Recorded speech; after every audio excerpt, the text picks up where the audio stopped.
Hello. Hi. Hey, Carrie. So nice to see you. Thanks for coming on Doc Talk Live. This is great. I appreciate all your comments and questions and sharing our videos. And I was like, you know, Carrie, you have such a passion for nerve conduction studies that I thought, you know, no one really knows what about nerve studies. And last week we did a whole thing on carpal tunnel. But the way we diagnose carpal tunnel is with a nerve conduction study.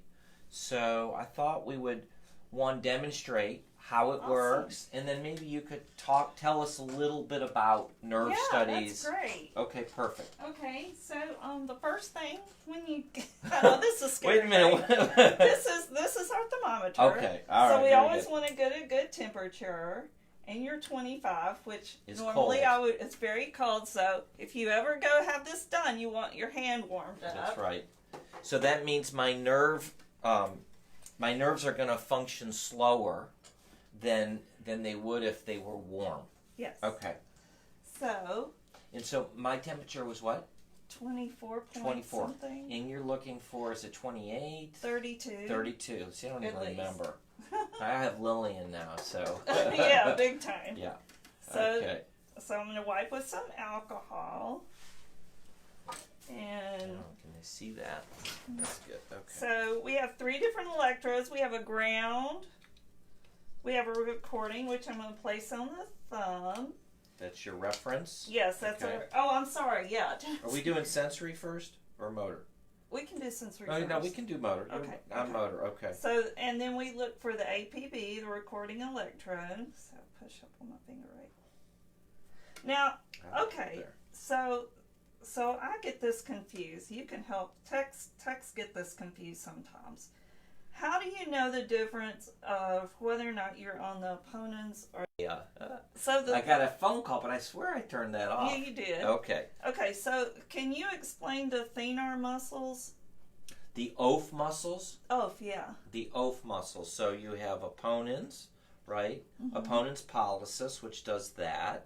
You have the abductor pollicis brevis, which does this. And you have flexor pollicis longus, right? OAF, is that is that what you're getting at? Yeah, well... And they're innervated by the median nerve. Right, yes. Okay. Okay. So we're going to check the median nerve, which is part of the carpal tunnel. Let's see if there's any questions. People are watching. Okay, good. And if there's questions, go ahead and type them in, but go ahead. Okay. I hope you can all see this. So we make a little measurement. In our lab, we use 6. There's different ways to measure. We use 8 in ours. Yeah. Okay. Some go this way and measure up. 4, is that how you do it? Or we use 8, yeah, that's how we do it, but that doesn't matter. However you do it is fine. Okay. So I'm going to make a little mark. So I'm going to get some gel. And she's about to shock me, guys. Yeah, it's a little bit uncomfortable, but it's not bad. So, here we go. Ooh. I'm sorry. No, I'm teasing. Can y'all see the screen? Let's move this closer real quick, just see if they can see the screen, the potential. Yeah. You see that? So that's my potential. So this looks at the latency from the shock artifact to the takeoff, and this looks at the axonal part of the nerve, and the latency is the onset latency. So what was our time? It's 3.9 milliseconds. So I think of it, I'm going to move this back. I think of this like a drag race, okay?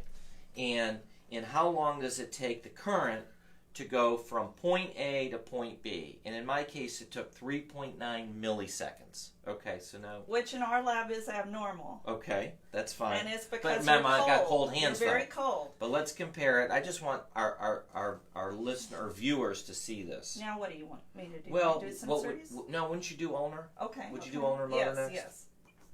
So normally I would go on up the arm, but I'm not going to do that right now. So this one is recording off the abductor digiti minimi. Somebody says hi. Hi. Hi. Hi!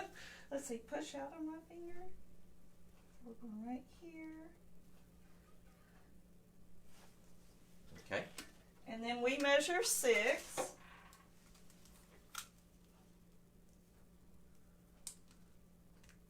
Good. Okay.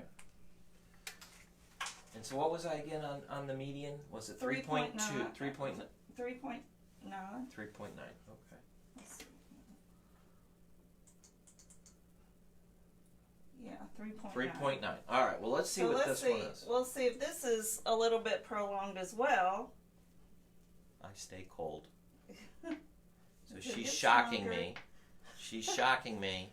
Boom. Where You on hear it? earth? Wait a minute. There we go. There we go. Boom. Yeah. So we've got an amplitude of 17.5 and 3.3, which is abnormal for us. And what was I on the other side? 3.9. So 3.9 and 3.3, but really it's that difference. You know, this got from A to B a lot quicker than the other did. So I have relative slowing of my median nerve at the wrist relative to my ulnar nerve at the wrist, which would be suggestive of carpal tunnel, correct? Suggestive, and I say suggestive just because the temperature is off. Right. We would have to correct the temperature. Right. Now, assuming my temperature was good, was normal, we would call that Abnormal. Abnormal. Yes. Yes. So, okay, so I'm abnormal. Did you get that, guys? Okay. No Okay. questions yet. All right, want to do sensory? Yes. All right. This is so cool. So Now, she can test nerves anywhere. She can test my feet. She can test, she can shock in my the neck. trapezius, yes. All over the place. So any nerve that you want to sort of look at function, how it's conducting electrical current, she would basically perform this same test. Okay? So, okay, interesting. So she's putting the pickup or something on my median nerve again. So you're going to stimulate with this, or are you going to pick up with this? I'm going to pick up with that. Okay, all right. That's fine. So orthodromic. Okay. So there's something called antidromic and orthodromic. And she's going to do a orthodromic test, which means it's more physiologic. She's actually testing sensory. And usually when you sense something, it travels like this to your spinal cord and your brain. So that's orthodromic. Yes. Okay. Here we go again with the shocking. And this doesn't take as much on the sensory. So, let's see, relax a little bit. Relax. Easier said than done as you shock me. Yeah.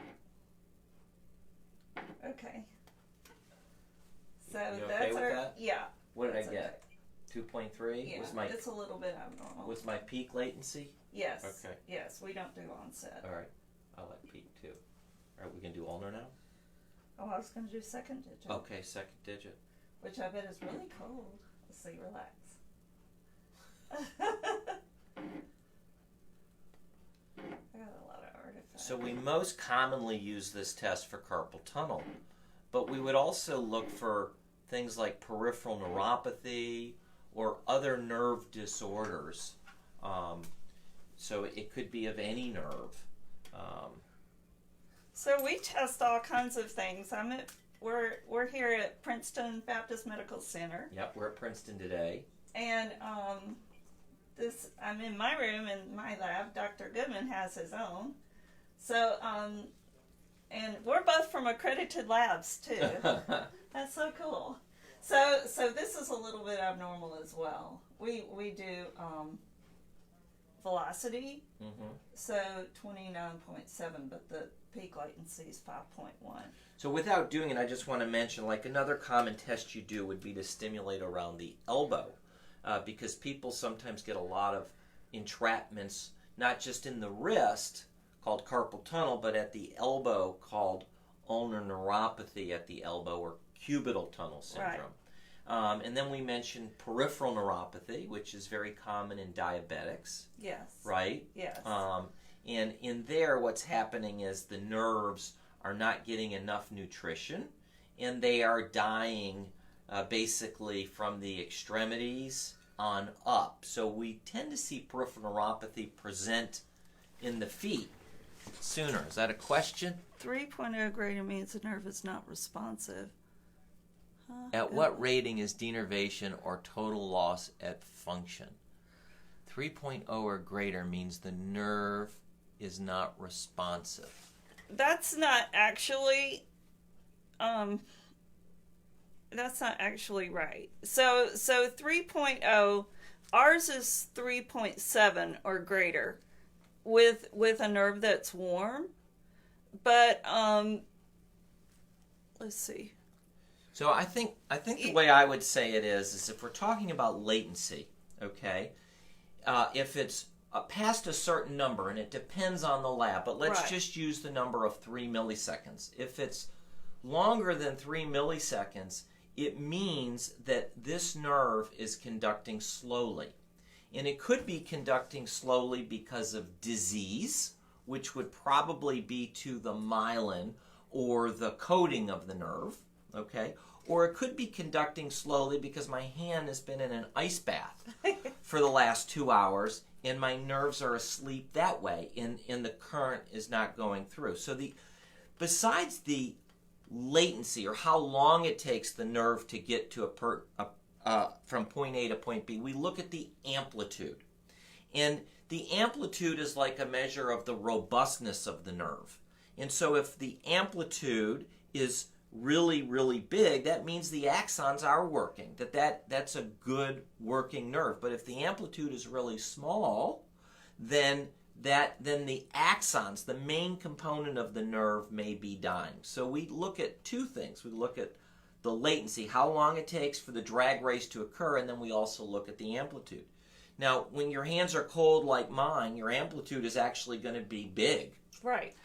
Because more of those potentials are sort of summating on top of each other, and you get what looks like a full response. So that's a complicated question, and I hope that was not too complicated an answer. I think that was great. Okay, the other way we look for denervation is with the needle, and I don't know, I guess I could put a needle in me. You can put a needle in me. Okay, I don't mind. Let's do that. Okay. Patients do not like this test, but it's really not that bad. Actually, it's really not that bad. No, actually, the needle study is better tolerated than the nerve conductions. At least that's our case. It depends. But I will say that sometimes you will get nothing. I mean, sometimes the nerve is so bad that you may get a latency of 11. Or you might get nothing if the denervation is so bad you have a total loss of muscle. Let's just put the needle in me since I'm already hooked up. Okay. I'll let you do that. Okay. Yeah, always make sure a doctor does this. You don't ever want a tech doing it. All right.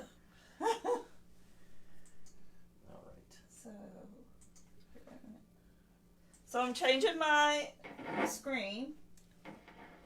So this is this machine is just a fancy recording device. Yes. It's like an old-time television. It has an oscilloscope, and it's a tuner. It's going to listen for noise. So I'm grounded. Yes. These are no longer hooked up, so they're meaningless. You've got a recording. You've got a reference. This is your reference. So if I go here, don't we want to put the reference up here? Yeah. All right, we'll do this. Well, let's do biceps. Pinch. Okay. So now I'm gonna contract my bicep muscle, my beach muscle, and you'll hear the motor units firing. Isn't that cool? And the harder I go, the louder it gets, and that hurts a little bit. Yeah. And the other thing we look for is insertional activity, where we stimulate it. All right, one more time. I'll make units. And that's good. All right. That's awesome. Isn't that neat that your muscles make noise? Yeah. And we record that noise. Okay. So we showed them EMG, nerve conduction study. And Dr. Goodman, you mentioned about the amplitude. Mm-hmm. I want to emphasize for techs out there, you make sure you get a supramaximal amplitude, because that's so important, because it does measure the axons. And if you get a smaller amplitude, not only might your latency be prolonged, but your amplitude might be smaller too. And that can cause a problem for the interpreting physician. Right. So a lot of times, sometimes the doc will do these, sometimes the tech will do these, and then the doc will come in and look at the numbers, the raw data. So again, we should emphasize the type of things that we actually study this for: carpal tunnel, cubital tunnel or ulnar nerve neuropathy at the elbow, cervical radiculopathy, pinched nerves in the neck, pinched nerves in the low back, diabetes. And then there would be some more esoteric things like Charcot-Marie-Tooth disease. We saw one that time. Do you remember? No, I don't. At Medical Center East? I don't remember. Yes, actually, the guy told us that he had an anterior tib neuropathy. Do you remember that? I don't. And Dr. Goodman walked back in the room. He said, "Wait a minute." He walked back in and he looked at him. We walked out and he said he has Charcot-Marie-Tooth. Yeah, all right. Anyway, cool. there's a lot of things that you can do with this test. Now, I also noticed on here at some point when you're going through your screens that you also can do SSEPs and things like that. Yes. So we can, not on this particular machine, but on another one we can, and we do visual evoked potentials, brainstem auditory evoked potentials. So sometimes you put the pickups on the brain, right, and then stimulate a nerve and get these potentials that are actually recorded from the brain itself. That's correct. And it's used a lot in surgery as well, to monitor surgery. Okay. Any more questions out there? I think we're good. All right.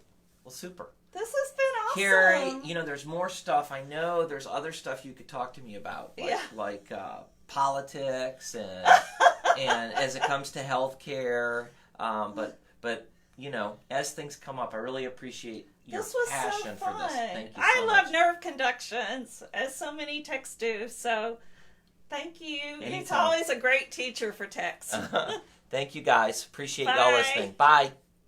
Wait, my foot dropped. Uh-oh. Wait, here we go. We're just going to hang up and look what happened. My foot drop resulted from compartment syndrome post-arteriogram due to blood clot. Okay, so we should talk about that. So compartment syndrome is a problem because if too much pressure is inside a nerve compartment, it can put pressure on the nerves, and actually that pressure can cause nerve damage. And when you get nerve damage, you get muscle weakness, and in this case it caused a foot drop. Well, I would hope that the nerve recovered such that the foot drop got better. It depends how bad the nerve damage was. Generally speaking, nerves in the periphery do grow back. That's amazing to me, since the central nervous system doesn't do that, right? Not well. It's just not organized that well. So when somebody has a stroke, it's a lot harder to recover sometimes. Well, like MS. Yeah, MS. That doesn't recover. It does. Oh, it does? MS people a lot of times will make full recoveries, but it's not like they've gotten rid of the underlying disease. Oh. So now they've got medicines to maybe push the disease at bay. But yes, a lot of times people have an MS attack and recover. But the nerve does grow back, so hopefully your foot drop will get better. Okay? I'm sorry about that. Yes. We see a lot of that. Yeah, we do. Okay. Any other questions? Can I hang up and say goodbye to everybody? Bye. Thank you. Wow, good news. Therapy in progress. Oh, awesome. Thanks. Excellent. Yay. Yay. That's great. Bye. Bye.